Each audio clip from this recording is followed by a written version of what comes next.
A Grécia Antiga foi o berço das mitologias mais famosas do mundo. Entre todas as lendas que surgiram, a lenda do Minotauro sempre foi uma das que mais se destacou. Meio homem, meio touro, um monstro de Creta que trouxe um grande terror e que apenas um homem foi capaz de derrotá-lo.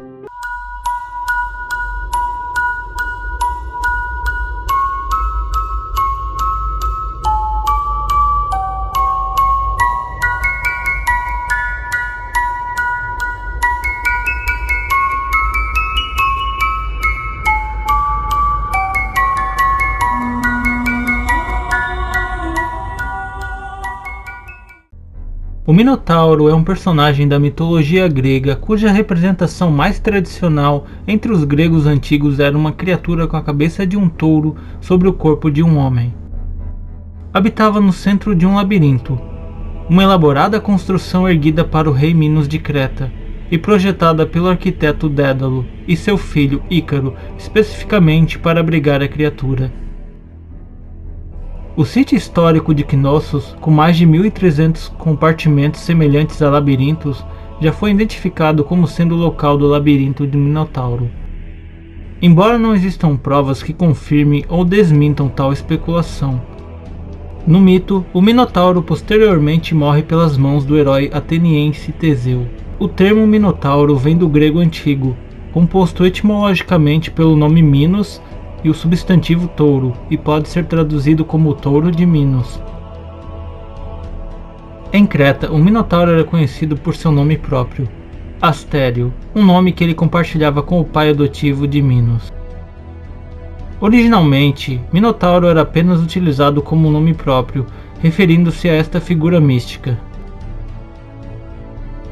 O uso de Minotauro como um substantivo comum que designa os membros de uma raça fictícia genérica de criaturas com cabeças de touro surgiu bem posteriormente, no gênero de ficção científica do século XX. Origem. Após assumir o trono de Creta, Minos passou a combater seus irmãos pelo direito de governar a ilha. Rogou então ao deus do mar Poseidon que lhes enviasse um touro branco como a neve, como um sinal de aprovação ao seu reinado. Minos deveria sacrificar o touro em homenagem ao deus, porém decidiu mantê-lo devido à sua imensa beleza. Por sua falha em cumprir a promessa, e como forma de punir Minos, a deusa Afrodite fez com que Pasífae, esposa de Minos, se apaixonasse perdidamente pelo touro vindo do mar, o touro cretense.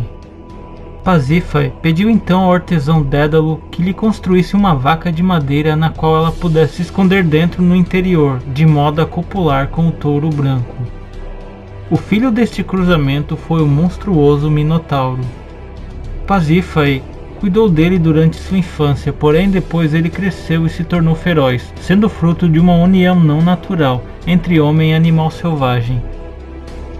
Ele não tinha qualquer fonte natural de alimento e precisava devorar homens para sobreviver. Minos, após aconselhar-se com o oráculo de Delfos, pediu a Dédalo que lhe construísse um gigantesco labirinto para abrigar a criatura, localizado próximo ao palácio do próprio Minos, em Knossos.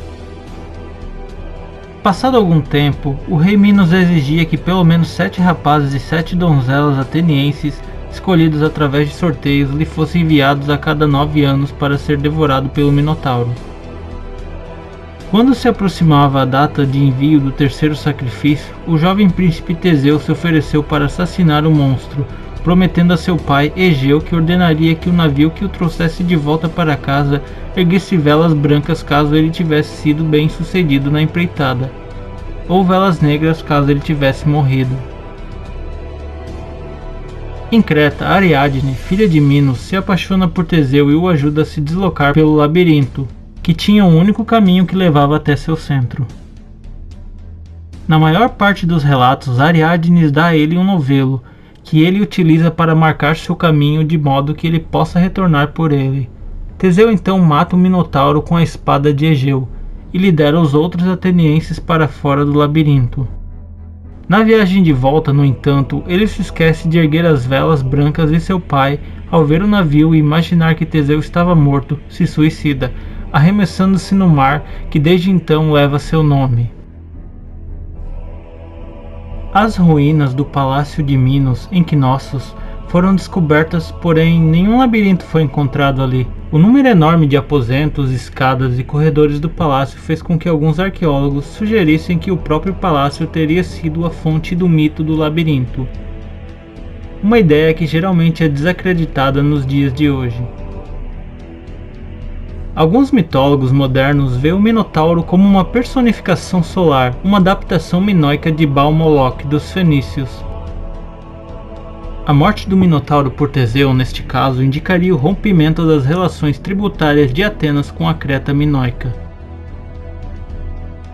Uma explicação histórica do mito se refere ao período em que Creta era a principal potência política e cultural do mar Egeu. A cidade de Atenas e outras próximas pagavam tributo a Creta. Poderia-se dizer que este tributo incluía jovens de ambos os sexos, destinados ao sacrifício ritual. A cerimônia era executada por um sacerdote que utilizava uma máscara ou cabeça de touro, o que explicaria então o imaginário relacionado ao Minotauro. Algumas lendas também dizem que este sacerdote também poderia ser filho de Minos. O relato do autor romano Ovídio sobre o Minotauro, que não comprovam sobre qual metade da criatura era touro e qual era homem, foi a mais difundida durante a Idade Média, e diversas ilustrações feitas no período e depois mostram o Minotauro como uma configuração inversa em relação à sua aparência clássica. Uma cabeça e o torso de homem sobre um corpo de um touro, semelhante a um centauro. Relato esse que apareceu na obra Inferno de Dante, quando o protagonista junto de Virgílio adentra o sétimo círculo do inferno e encontra uma criatura. Poderes e fraquezas do Minotauro. Força extrema. O Minotauro é capaz de ter uma força incrível e superior à de todos os seres humanos comuns. Habilidade com armas brutas. Por possuir o corpo de um homem e a força de um touro, o Minotauro consegue manipular facilmente porretes, maças, espadas grandes e machados, tornando-o assim um oponente muito difícil de se lidar. Fúria.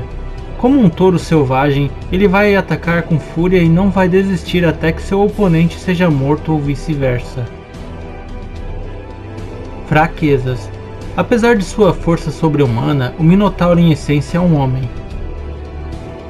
Decapitação ou perfurar seu coração pode ser a maneira mais crucial para derrotar esse monstro, porém para isso você precisará de uma destreza muito acima do comum. Entretenimento. Na cultura pop, o Minotauro é um ser muito popular. Com o passar dos anos, ficou fácil encontrar essa criatura em filmes, livros, jogos, quadrinhos e por aí vai. Um exemplo muito comum está em D&D. O Minotauro foi abordado como uma raça feroz e sanguinária e não como apenas um ser único. Uma monstruosidade jogável como raça que conta com extrema força e habilidades para desestabilizar o oponente, porém sofre com sua natureza monstruosa, não sendo tão sociável assim. Então é isso, espero que tenham gostado. Deixe seu like e se inscreva no canal se você quer mais conteúdos assim. Se você tem algo a complementar ou não concorda com o que foi dito, deixe um comentário abaixo pra gente trocar uma ideia. Espero te encontrar no próximo vídeo. Um forte abraço e valeu!